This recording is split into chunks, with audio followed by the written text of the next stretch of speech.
Boa noite a todos. Vamos fazer uma leitura do livro Fonte Viva, psicografado por Chico Xavier, pelo Espírito Emmanuel. Por um pouco. Escolhendo antes ser maltratado com o povo de Deus, do que por um pouco de tempo ter robusto do pecado. Paulo, Hebreus, capítulo 5, versículo 25. Nesta passagem refere-se Paulo à atitude de Moisés, abstendo-se de gozar por um pouco de tempo das suntuosidades da casa do faraó, a fim de consagrar-se à libertação dos companheiros cativos, criando imagem sublime para definir a posição do Espírito encarnado na terra. Por um pouco, o administrador dirige os interesses do povo. Por um pouco, o servidor obedece na subalternidade. Por um pouco, o usuário retém o dinheiro. Por um pouco, o infeliz padece privações. Se o homem reparasse a brevidade dos dias de que dispõe na terra, se visse a exiguidade dos recursos com que pode contar no vaso de carne em que se movimenta. Certamente, semelhante percepção diante da eternidade dar-lhe-ia novo conceito da bendita oportunidade, preciosa e rápida, que lhe foi concedida no mundo. Tudo favorece ou aflige a criatura terrestre, simplesmente por um pouco de tempo. Muita gente, contudo, vale-se dessa pequenina fração de horas para complicar-se por muitos anos. É indispensável fixar o cérebro e o coração no exemplo de quantos souberam glorificar a romagem apressada no caminho comum. Moisés não se deteve a gozar, por um pouco, do clima faraônico, a fim de deixar-nos a legislação justiceira. Jesus não se abalançou a disputar, nem mesmo por um pouco, em face da crueldade de quantos o perseguiam, de modo a ensinar-nos o segredo divino da cruz, com ressurreição eterna. Paulo não se animou a descansar, por um pouco, depois de encontrar o Mestre às portas de Damasco, de maneira a legar-lhe encontrar o Mestre às portas de Damasco, de maneira a legar-nos seu exemplo de trabalho e fé viva. Meu amigo, onde estiveres, lembra-te de que aí permaneces por um pouco de tempo. Modera-te na alegria e conforma-te na tristeza, trabalhando sem cessar, na extensão do bem, porque é na demonstração do pouco que caminharás para o muito de felicidade ou de sofrimento. Vamos passar para a Tia Rita.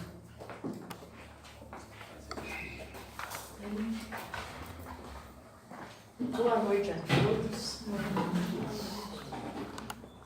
Estamos agradecidos pela presença de todos, o nosso muito obrigado, tanto os encarnados como os desencarnados que se encontram neste salão, desejando que esteja à vontade e em paz.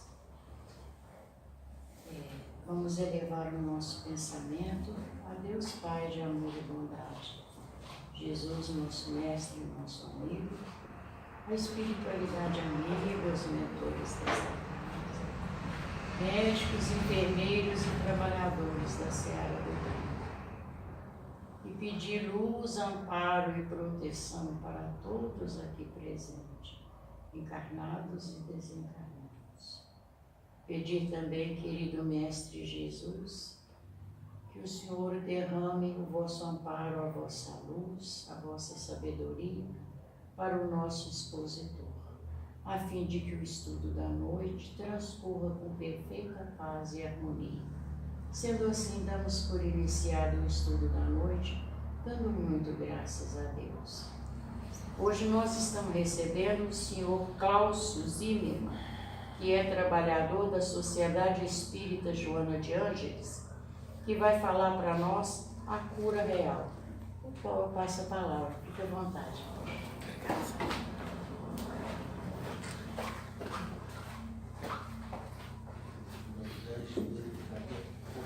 Meus queridos amigos, meus queridos irmãos, minhas queridas irmãs, que Jesus, o nosso Mestre, nos abençoe, nos auxilie, nos inspire para que a gente possa, nesses minutos que vamos estar aqui juntos, refletir em torno das lições que a doutrina espírita nos convoca a refletir, a nortear, a fim de que possamos crescer, aprimorar em bondade, conhecimento e etc. Eu gostaria de agradecer o convite, tá? Não posso deixar de fazer Nós isso. Nós é que agradecemos a sua presença, a sua boa vontade. E eu queria só ressaltar que não tem como, todas as vezes que eu venho nessa casa, de lembrar de uma forma muito carinhosa e alegre da lembrança dos nossos queridos companheiros, o Cezinha e o Marquinhos, companheiros queridos que iniciaram todo esse projeto e conseguiram, com todas as suas dificuldades, fundar o centro, construir o centro, com todas as dificuldades, que é, assim, sem dúvida nenhuma, um exemplo para todos nós, de esforço, de perseverança, com todas as dificuldades que eles tiveram. Então, certamente, fica aqui o nosso preito de gratidão e de carinho, da nossa lembrança saudosa e profundamente saudável desses queridos companheiros, que ele receba desde já o nosso abraço pela nossa lembrança. Então, meus irmãos, quando nós resolvemos falar da cura real, nós estamos falando, logicamente, de uma necessidade que todos nós, enquanto espíritos, ainda endividados, espíritos imperfeitos, buscamos todos os dias. Todos nós, de alguma forma, queremos ser curados.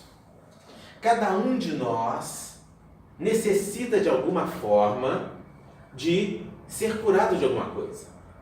Nós buscamos o alívio de dores, de conflitos, de tudo. Dores físicas, dores morais. Sempre nós estamos buscando o alívio. Estamos querendo buscar a cura. Muitos de nós talvez estejamos aqui num centro espírita e buscamos o espiritismo com o intuito de nos aliviar de alguma coisa. De nos aliviar. E nós vamos percebendo que essa busca da cura, ela vai se dando porque ninguém gosta de sentir dor. Nenhum de nós gostamos de sentir desconforto. Nenhum de nós gostamos de nos sentir doentes. Então nós vamos entendendo que busca-se a cura aquele que se considera doente. Isso nos faz então lembrar de Jesus. Quando Jesus dizia assim, que ele veio para os doentes e não para os sãos, que são os sãos que precisam de médico, que são os doentes que precisam de médico, que são os doentes que precisam de remédio. Jesus já nesse momento estava mostrando, não que ele estava separando, eu vim só para determinado grupo, não. Ele estava querendo dizer na condição daquelas criaturas se colocavam para receber o lenitivo, os recursos para alcançar a cura. Então, ele veio para aqueles que se reconhecem doentes. Ele veio para aqueles que se reconhecem espíritos necessitados de recursos para serem curados.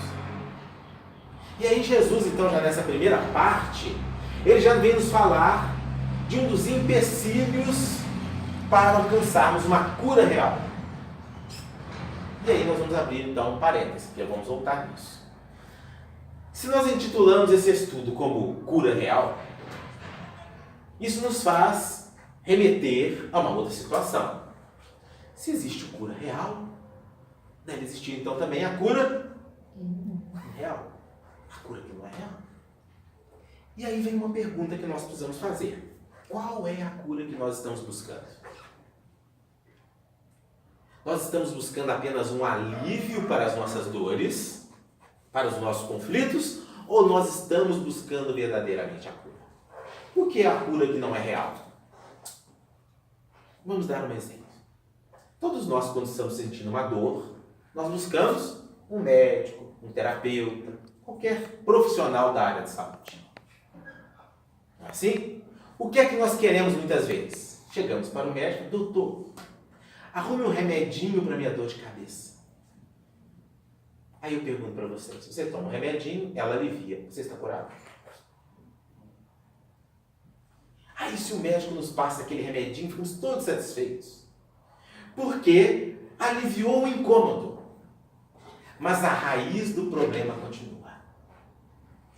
Mas aí se o profissional da área de saúde vira para nós e fala assim, vamos na causa do problema.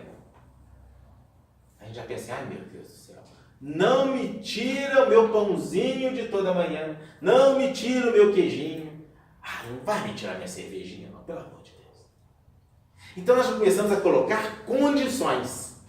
E às vezes ele vai dizer assim, olha, para você se curar é necessário você fazer uma dieta, mudar a sua postura diante da alimentação, ou talvez é necessário você fazer uma mudança no seu estilo de vida para diminuir o estresse. Aí você vai melhorar da sua dor de cabeça sem precisar tomar nenhum medicamento. Aí eu pergunto, quem quer isso? A maioria de nós queremos. Porque vamos ter que mudar o nosso padrão. Não vai mexer com tudo aquilo que estamos acostumados. Com tudo aquilo que nós gostamos. E isso ninguém quer. Esforço ninguém quer. Nós queremos o remedinho. Porque é muito comum nós vermos algumas casas vazias e muitas vezes outros aglomerados religiosos lotados. Por que aqui nós não prometemos cura para ninguém? Não prometemos. Aqui nós falamos que nós vamos nos transformar através do esforço. Porque aqui nós falamos de uma doutrina que é a doutrina da responsabilidade. Que nos ensina que nós somos os artífices, os construtores do nosso futuro. Nós somos os construtores da nossa saúde, tanto quanto da nossa doença. E a fórmula de mudarmos essa condição de esse binômio sair de doença e ir para a saúde, isso significa mudança. Mudança de comportamento. Significa sacrifício. E isso ninguém quer. Então a tendência nossa é buscar a cura irreal. Porque é mais fácil. Eu tomo um remedinho e continuo fazendo as mesmas coisas. Eu alivio os sintomas. Eu tomo um medicamento e continuo com os mesmos deslizes, com a mesma alimentação desregrada, com a mesma falta de exercício. Eu tomo o meu remedinho para diabetes e posso comer um docinho de vez em quando, mas não quero fazer o esforço de evitar aquilo que para mim é tão gostoso, mas é o que está me matando. Diz os estudiosos das terapias milenárias o seguinte, tem um ditado que diz, o que nos mata é o que nós mais gostamos. Porque não contentamos com o pouco. E aquilo que nos mata é o que nos adoece. Quem gosta muito de doce, mergulha no doce e se lambuza. Quem gosta de um pouquinho de álcool, não é um pouquinho, ele acaba bebendo demais, porque é o que ele gosta. Quem gosta de ouvir coisas da vida alheia, mergulha a língua no veneno da fofoca. É assim que adoecemos. Então nós temos uma tendência a adoecer por aquilo que nós mais gostamos. E dificilmente aquilo que nós mais gostamos são coisas que provocam saúde. Normalmente são aquelas coisas que nos viciam. São aquelas coisas que prejudicam profundamente o nosso organismo físico e espiritual. Então, meus irmãos, existe então essa cura irreal, que é a cura disfarçada. É aquela que nós não precisamos fazer esforço. É a maioria de nós, é isso que nós queremos. Nós não queremos fazer esforço, não queremos transformar. Nós queremos que alguém nos aponte e nos ofereça as soluções para os nossos problemas. Nós queremos entrar numa casa espírita e tomar um passe e ser curado. Sem mudança. Sem mudança. Nós queremos que Jesus, essa é a ideia que temos. Quando nós queremos aquela ideia, Jesus lavou os nossos pecados com seu sangue.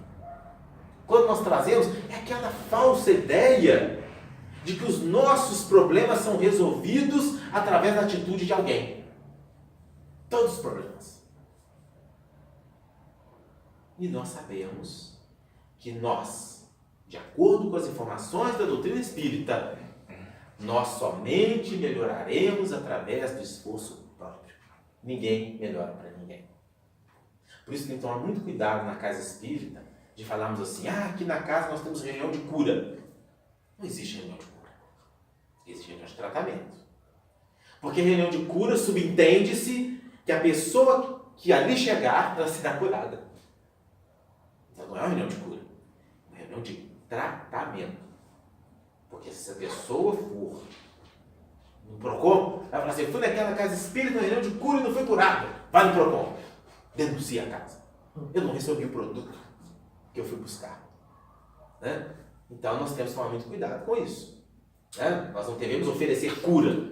Não devemos empolgar as pessoas. Vai lá na casa que você melhora. Ih, você não tem noção. Essa pessoa não quer mudar. Ela não vai melhorar. Lá você vai encontrar os recursos para você melhorar. Se você quiser. Lá você vai encontrar as ferramentas, as informações, a leitura dignificante, as mensagens que nos tocam por dentro, as verdades trazidas pelos espíritos superiores, a fim de nos fazer ver, a fim de nos fazer enxergar conforme aqueles cegos da estrada de Jericó. Conta o Evangelho que estavam lá dois cegos, buscando o local. Eles estavam ali à margem do caminho, pois sabiam que Jesus passaria por ali, na estrada de Jericó. Quando, percebendo que Jesus estava se aproximando, eles gritaram, Senhor, filho de Davi, tenha misericórdia de nós. Jesus para e eles repetiram, Senhor, filho de Davi, tenha misericórdia de nós. Jesus então sai da estrada, vai para a margem, postura de quem trabalha no bem, de quem ajuda as pessoas, né? Vai até quem precisa. E Jesus então pergunta, o que queres que eu te faça? Olha a pergunta de Jesus. Eu tenho um outro trabalho, um outro estudo que se chama As Pequenas Perguntas de Jesus e as Suas Grandes Reflexões. É o outro estudo que eu estou fazendo esse ano nas casas. As pequenas perguntas de Jesus e as suas grandes reflexões. E uma delas é essa pergunta. Olha a pergunta de Jesus. O que queres que eu te faça? Eu ainda comento com o pessoal nesse estudo. Grava essa resposta. Porque se Jesus se aproximar de mim e me fizer uma pergunta, o que queres que eu te faça? Eu não sei o que responder. Não sei. Aí eu falei assim, como eu não sei o que eu ia responder, deixa eu copiar. Eu colei a resposta do cego de Jericó. Porque ela é maravilhosa. Qual foi a resposta do cego? Que me faça enxergar. Beleza. A pergunta extraordinária. O que queres que eu vos faça? Porque Jesus podia chegar lá e falar assim, é óbvio, tá cego, eu vou. Não, ele pergunta, o que queres que eu vos faça? Está perguntando para a alma, para saber se ela sabe exatamente o que está precisando. E a resposta foi magistral. Que me faça enxergar, que me faça ver. Não é isso que nós estamos precisando? Enxergar e ver. Porque se eu passar a enxergar, se eu passar a ver com os olhos da alma, identificarei em mim as mazelas que precisam ser corrigidas. Consequentemente, buscarei com sinceridade os recursos para me melhorar. Vou deixar de tomar meu remedinho, tá? Aí que é simbólico, tá, gente? Não é parar de tomar remédio, não. Né? Vou parar de ser enganado, de ficar me enganando. De ficar usando subterfúgios e continuar na mesma vida, no mesmo processo mental, buscando as mesmas coisas, fazendo as mesmas coisas, mas querendo resultados diferentes. Não tem jeito. Nós só atingiremos resultados diferentes, com propostas diferentes, com atitudes diferentes.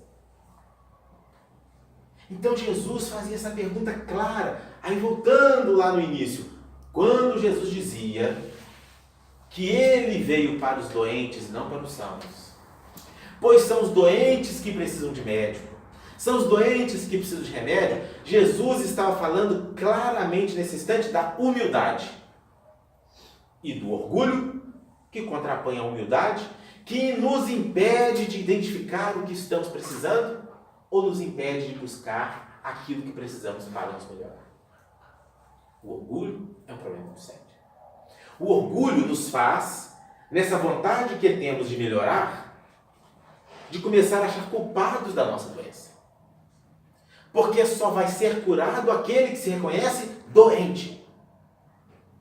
E o orgulho nos impede de reconhecer que somos doentes. Que somos doentes. Nos impede. Se nós temos um problema na nossa vida e a nossa saúde está depauperada, sempre vamos buscar a causa no outro. Eu estou assim, infeliz, por causa do fulano. Eu sou infeliz por causa do ciclano. Eu estou passando por essas dificuldades por causa do Beltrano.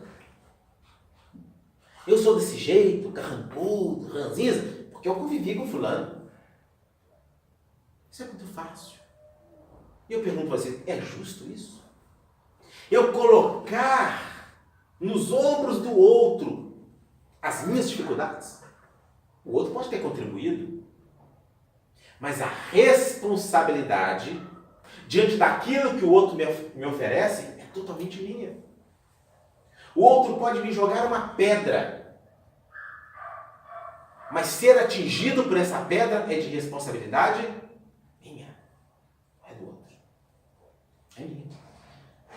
Se eu abro a minha boca e quero que a pedra caia na minha boca e eu mastigo essa pedra e ainda quero engolir, é de responsabilidade minha.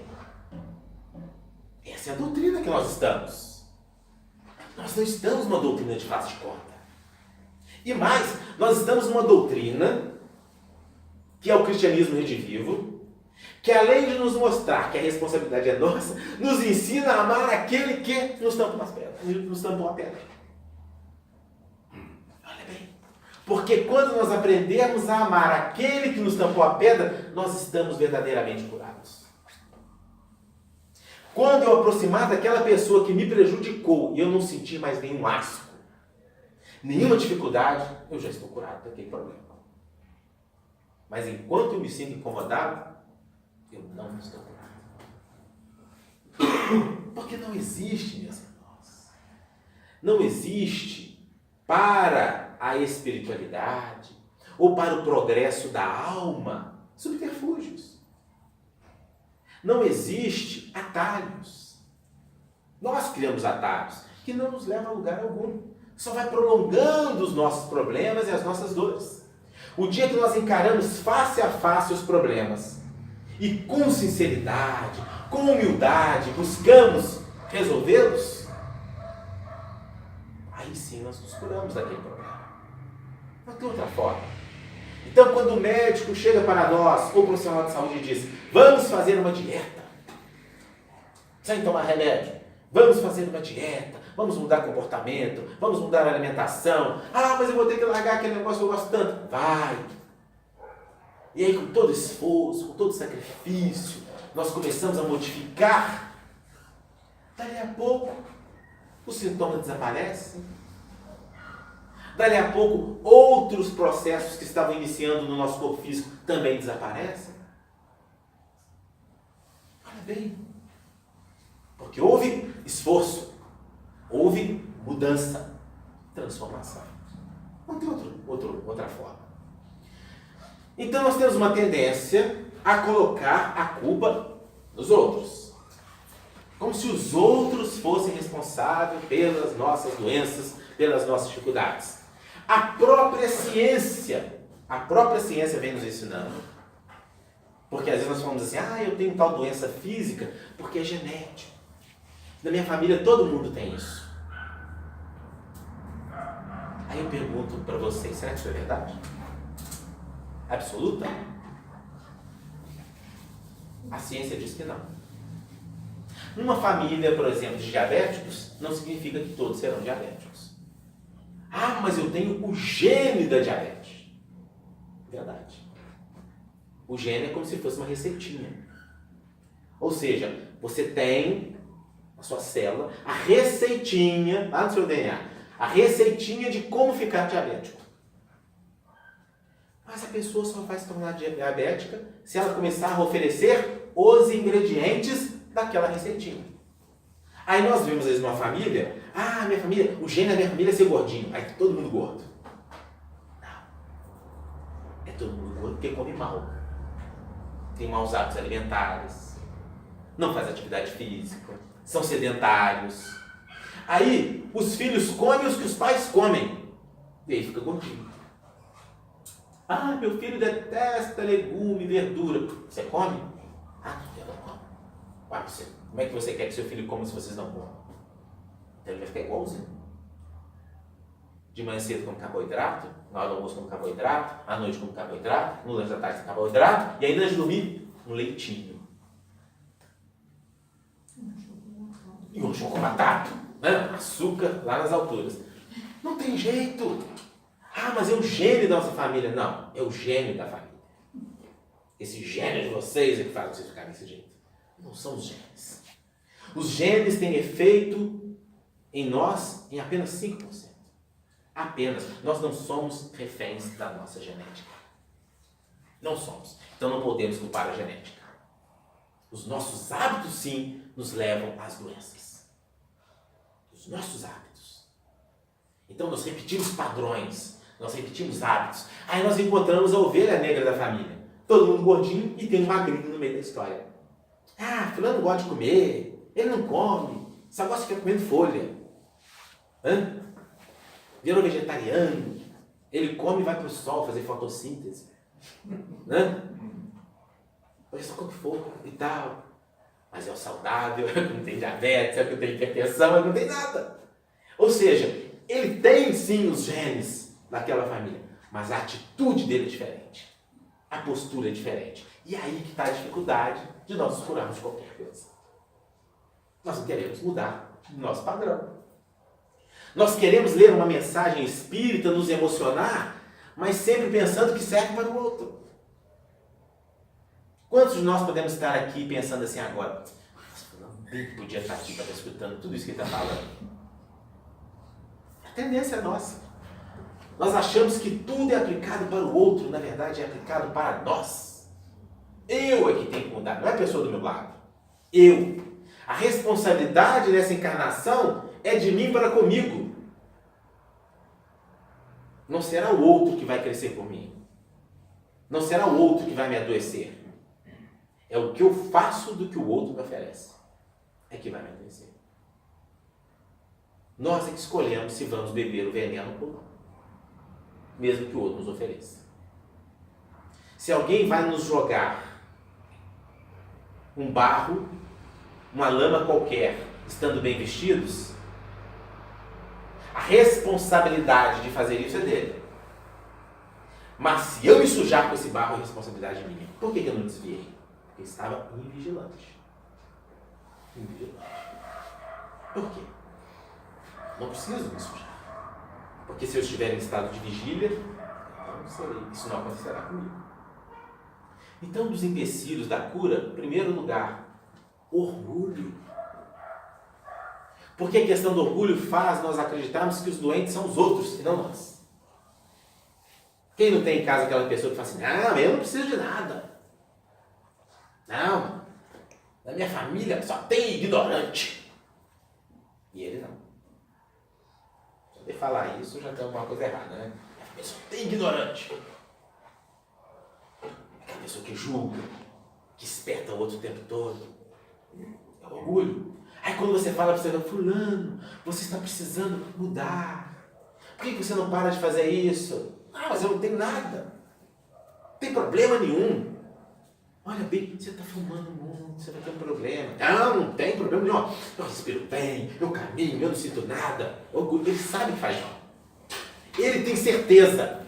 Mas ele não dá o braço a torcer. Não dá o braço a torcer. Eu quero ver o que vai fazer do outro lado para justificar isso.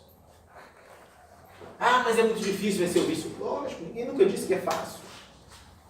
Mas tem que ter esforço. Primeiro tem que ter decisão. Eu quero ser curado. Por isso que Jesus sempre perguntava, o que queres que eu te faça? Natanael ben Elias desce lá daquela abertura da casa de Pedro. Jesus fez a pergunta para ele. Mesmo sabendo a condição dele. E ainda mais, ao terminar, da mesma forma que a doença ela tem é de nossa responsabilidade, e como diz Allan Kardec no livro O Evangelho segundo o Espiritismo, se a causa não é atual, a causa é anterior, a causa está em outras encarnações, né? Estará em outras encarnações. Essa doença que carregamos conosco é de responsabilidade nossa. E também a cura. Porque mesmo quando Jesus intercedia ou intervinha naquelas condições, aquelas criaturas, o que é que ele falava no final? Ele te curou a tua fé. A tua fé te curou. Olha que coisa. A tua fé. Ou seja, ele está nos dizendo que os mecanismos, os mesmos mecanismos que nos conduziram à doença, que estão dentro de nós, também estão dentro de nós para promover a cura. A sua fé te curou. Ou seja, não foi algo que veio de fora. Porque o médico pode passar tudo enquanto de medicamentos para ajudar o paciente, mas se ele não levar aquele medicamento à boca, engoli-lo, nada vai acontecer. Jesus nos trouxe mensagens maravilhosas, informações que ecoam nos nossos espíritos até hoje. Os espíritos o tempo todo nos trazem mensagens de reconforto, de carinho, de tudo aquilo que precisamos como um verdadeiro manancial de transformação da alma humana. Mas só transformaremos se nós o quisermos. Se nós pegarmos todas essas pílulas, todos esses medicamentos, e ingerirmos. Senão, não vai dar resultado. Nós vamos esperar o quê? Que os espíritos resolvam nossos problemas? Nós vamos simplesmente orar a Deus, oh meu Deus, tira esse problema da minha vida, não sei o quê. Vai funcionar? E a nossa proposta? É a nossa contrapartida. Joana de Ângeles nos fala o seguinte, que o estado natural da criatura humana é o estado saudável. O estado natural da criatura humana é o estado saudável, não é de doença.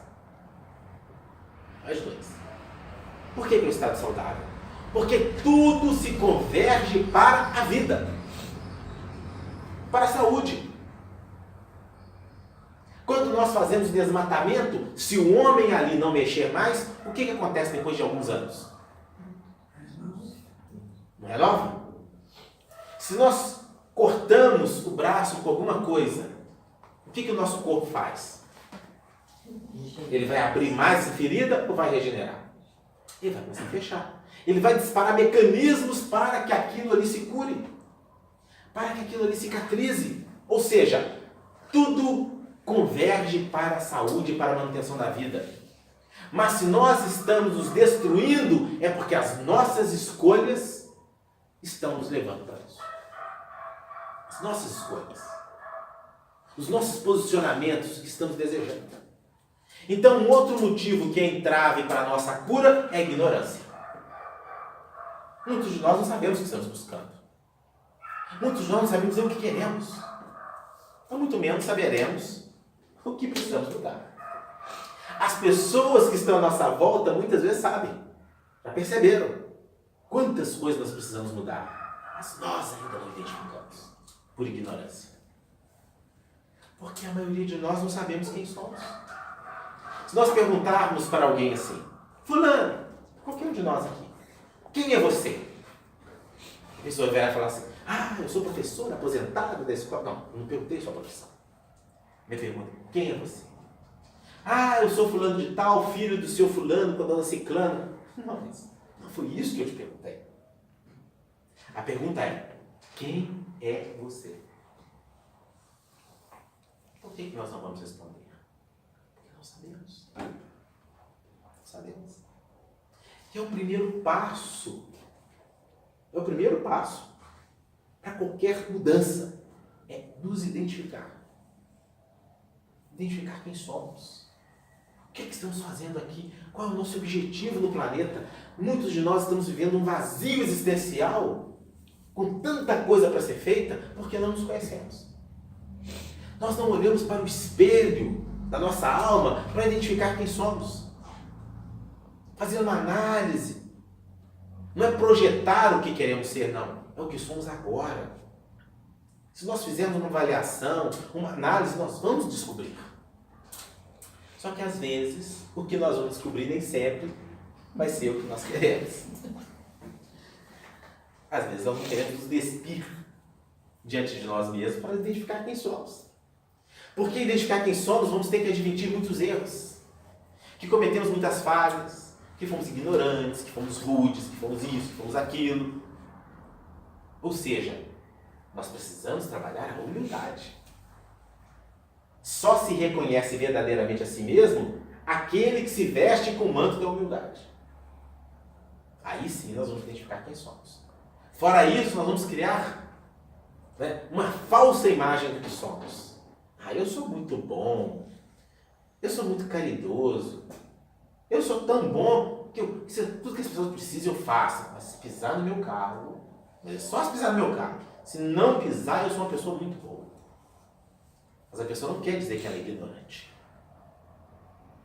Que ela tem estupim curto. Porque nós melhoramos muita coisa, mas temos muitas coisas a nos melhorar. Nós somos espíritos em processo de transformação.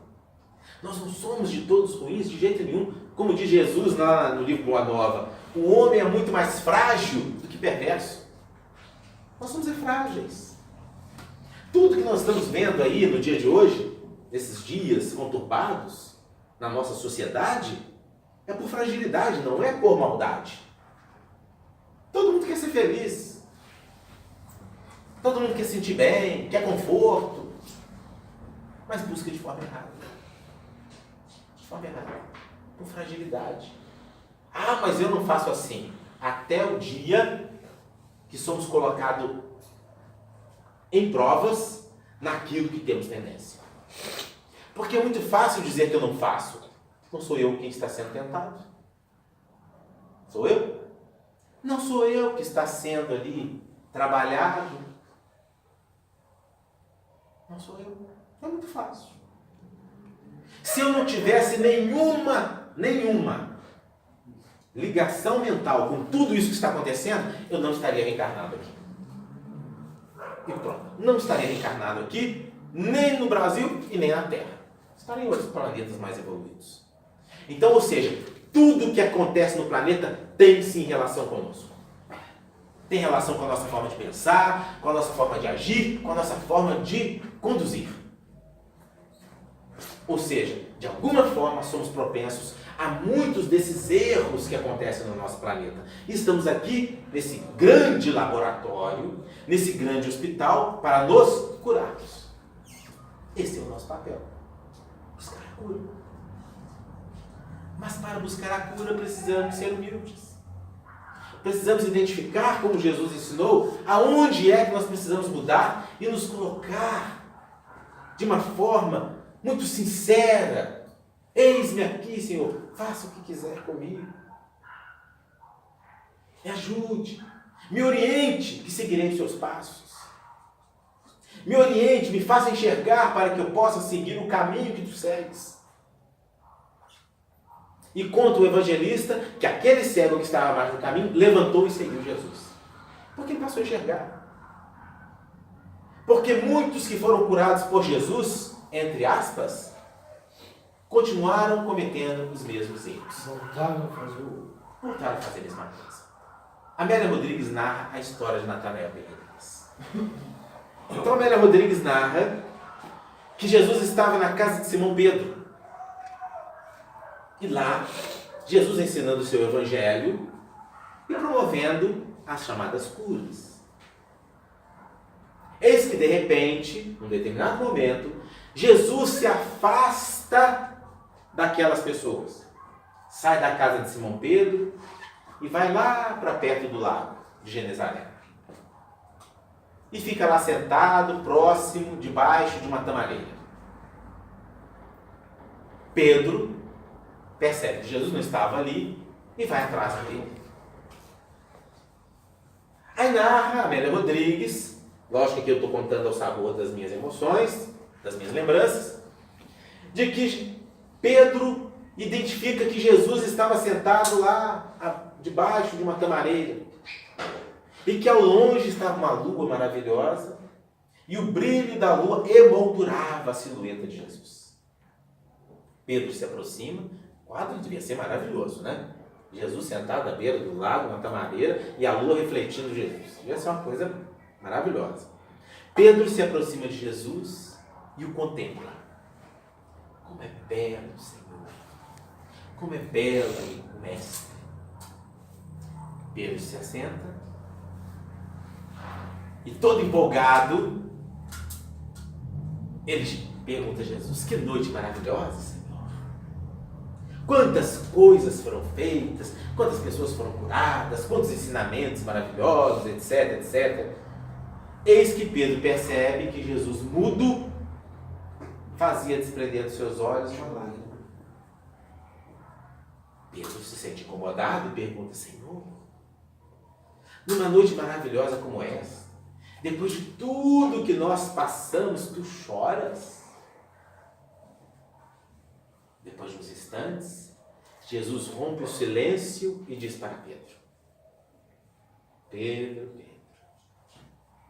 assim como eles, você não entendeu nada.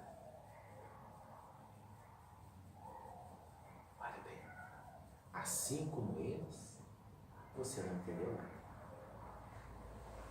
Naquele momento, diz Amélia Rodrigues, Natanael Ben Elias, o paralítico de Cafarnaum, que descera da abertura do teto da casa de Simão Pedro, naquele momento, após ser curado por Jesus, ele estava comemorando a sua cura entre as meretrizes e vinho capitoso.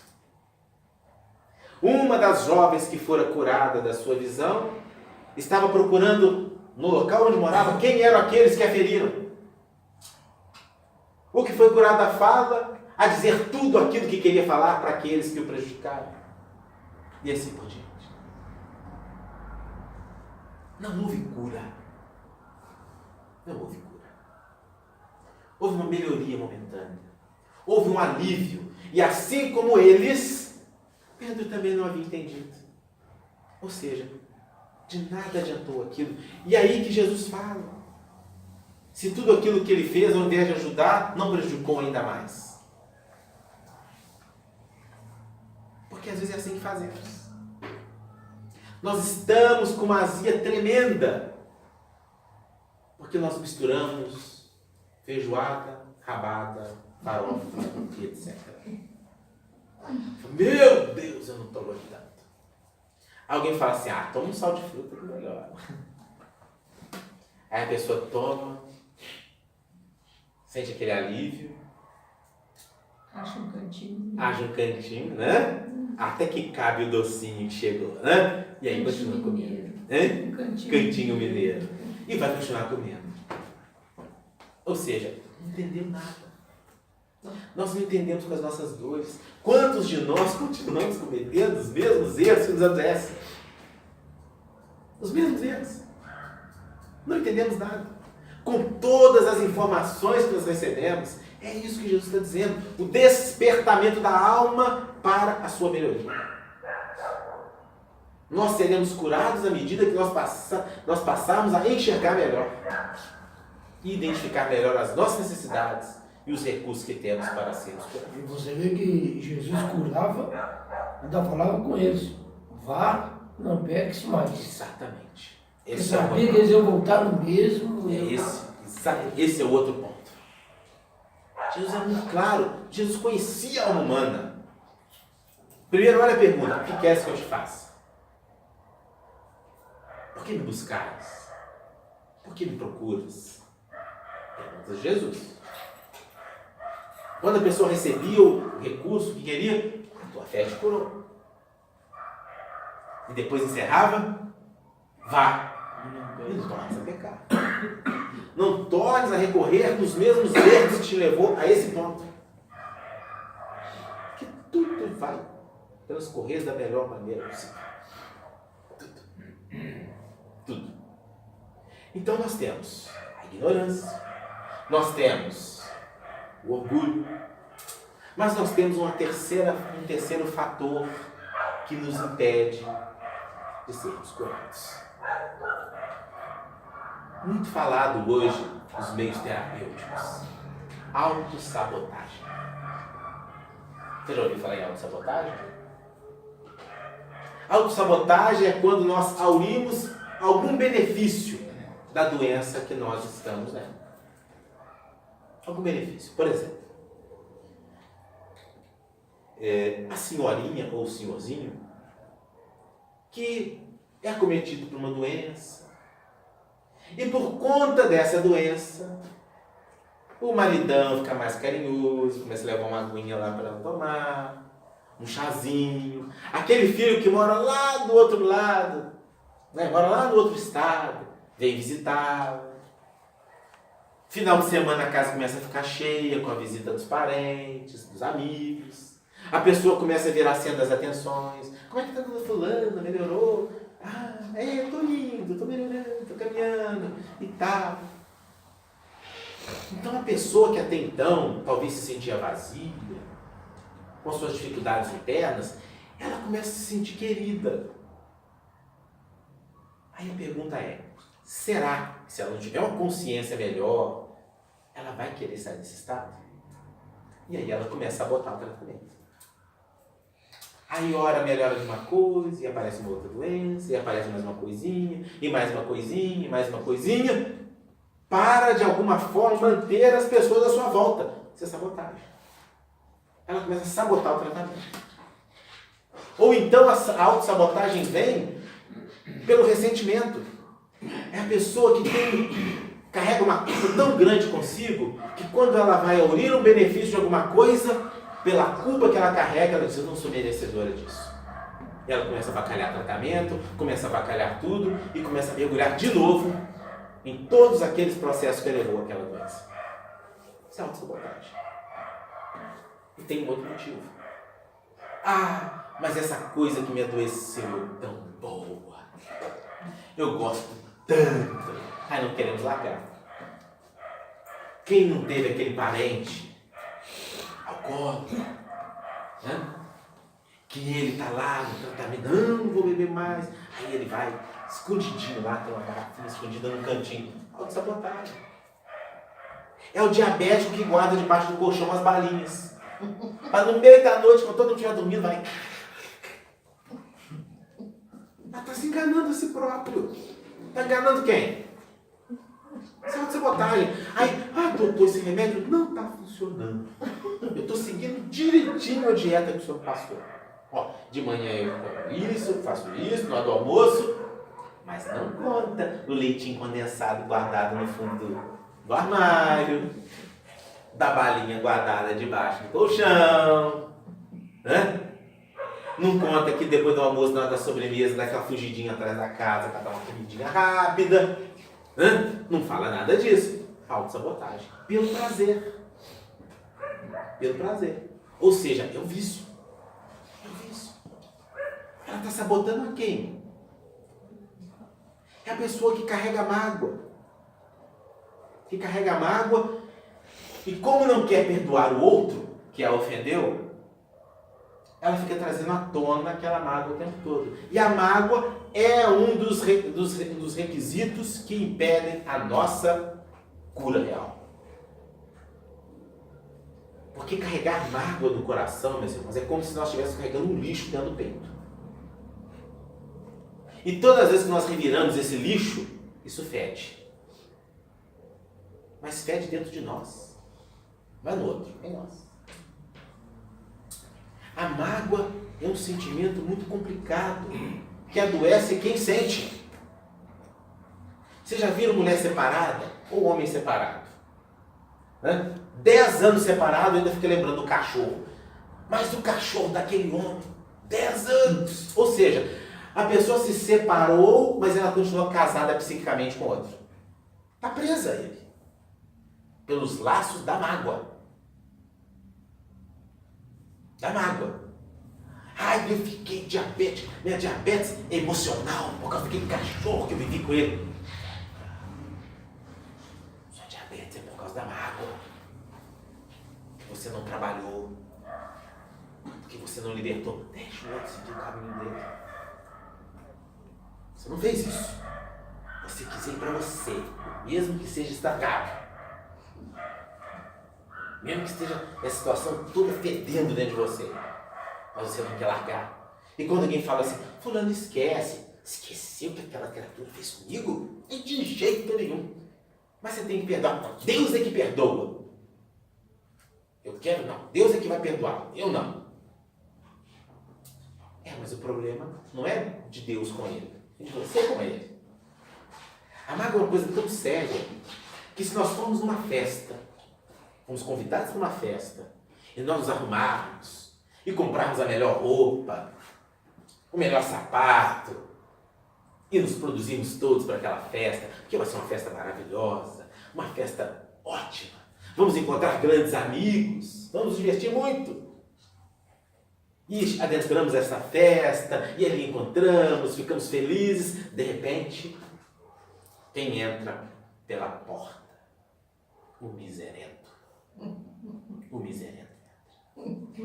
E quando o miserento entra, o lixo da mágoa é mexido. O que acontece conosco? Acabou a festa. Fulano, uma festa maravilhosa. Não está mais. A festa é a mesma, as pessoas são as mesmas, a comida é a mesma, a música é a mesma, mas o seu estado já não é o mesmo. Aí eu pergunto para vocês, a culpa é da pessoa que está ali? A culpa é dos sentimentos que não foram trabalhados. Dos sentimentos que não quisemos trabalhar. Porque nós achamos que ao guardar mágoa de alguém, nós estamos punindo o outro. Nós estamos punindo nós mesmos. Reunião mediúnica. O que é que nós falamos para os espíritos? Que falam assim, mas eu vou escravizá-lo.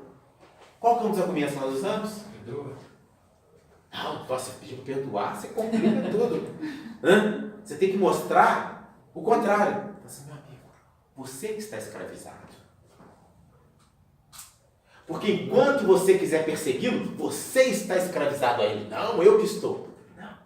Porque a hora que ele mudar o padrão mental dele, você não consegue vincular a ele mais. E ele vai seguir o caminho dele e você vai ficar preso à mágoa que tem com ele. Ou seja, você vai ficar preso à personalidade dele de quando ele cometeu o erro para contigo. Você está preso àquela imagem dele daquela época. E agora ele está seguindo o caminho de outra forma. É você que está preso. Se você colocar nesse sentido que você falou, quando você vê a pessoa que entrou fisicamente, teu organismo muda todinho. Todinho, completamente. Teu metabolismo muda, tua pressão sobe, o sangue começa. Tudo muda. O estado gástrico também. Lógico. Costuma ter diarreia mesmo, a pessoa tem diarreia, pressão sobe. Tudo sobe. Então, não, mas você vê, você modifica todinho. Cada um ódio, cada uma mágoa, cada um... Cada mágoa. Aí Jesus nos dá a receita, né? Reconcilia com o teu adversário com o caminho dele. O dia que nós identificarmos que todos nós, que nós não somos adversários uns dos outros, que nós somos irmãos de caminhada, trazendo muitas dificuldades, com os mesmos objetivos que é o crescimento, a felicidade, etc, etc, muita coisa vai mudar dentro de nós. Nós vamos passar a enxergar o outro como alguém como nós, mas que ainda erra, que comete deslizes. Quando nós deslizamos, nós não queremos que os outros tenham consideração? Que nos entendam? Mas eu não fiz por mal. Mas quando o outro erra, e ele quer dizer para nós que não fez por mal, nós não aceitamos. Porque nos feriu a nossa imagem, o nosso orgulho, e não aceitamos. E ficamos carregando mágoa. Ficamos carregando uma batata quente para lá e para cá. Mágoa é igualzinho uma brasa. Já viram brasa? Está lá no fogão de lenha, ou na lareira, ou na churrasqueira. Está lá quietinho. Na hora que você começa a soprar, o que acontece? Esquenta e fica rubra. A mágoa é a mesma coisa. Se nós não trabalharmos essa dificuldade com o outro, é aquela brasazinha apagada.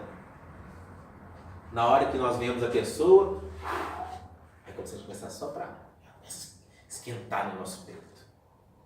Não tem como ser curado dessa forma. Ou seja, se nós queremos a cura real, não adianta nós buscarmos no outro, nas coisas externas. Nós temos que buscar dentro de nós mesmos. Nós não vamos resolver a mágoa do outro se o outro desencarnar. Nós não vamos resolver a mágoa com o outro se o outro se transformar na pessoa mais maravilhosa do mundo. Não. Nós vamos vencer a mágoa no dia que nós entendermos que aquela criatura é um espírito como nós. Que traz dificuldades como nós. E que talvez na vida nós erramos tanto quanto ele. Ou talvez até mais. E de que nós não somos seres especiais a ponto de acharmos que todo mundo tem que ser maravilhoso conosco. A humanidade não foi assim com Cristo. E por que tem que ser conosco? Por que não podemos ser feridos? Por quê? Nós estamos aqui no planeta de provas e expiações porque somos espíritos de provas e expiações. Por isso, não estamos isentos de passar pelas provas. Não estamos ainda isentos de passar pelas expiações. Mas aí, meus irmãos, logicamente que nós teríamos muita coisa para falar, mas aí nós resolvemos buscar no nosso querido Espírito Camilo, na psicografia de José Raul Teixeira. Deixa eu só ver aqui onde que eu coloquei.